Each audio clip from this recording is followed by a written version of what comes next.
Hi everyone, I'm William Solórzano, researcher at Universidad Politécnica de Madrid. I am involved in the European project BIOMET4D.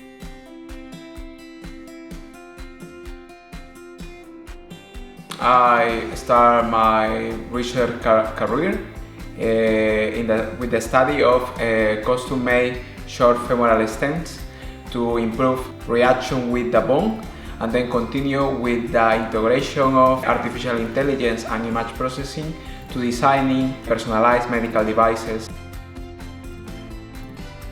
This is a very challenging project, but I think we had a top-class consortium and everything collaborates with each other to obtain solutions, innovative solutions that can help to improve the quality of life of people.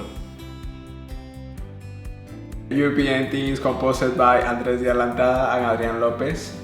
I'm in charge of the shape morphing concepts, in this case made by different kinds of biodegradable materials with different degradation rates to perform the final medical devices to help craniosynostosis and skin expansion. Now you can see different kinds of prototypes related with the BIOMET4D project. For example, this is the skull that allows us to plan in the surgery and also to design the shape morphing mechanisms.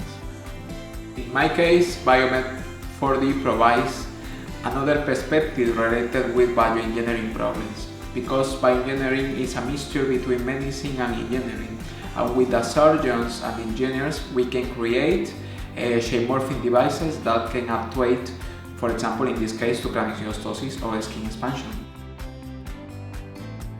Thanks for listening to me. If you want to know more about this challenging project, you can go to the link here.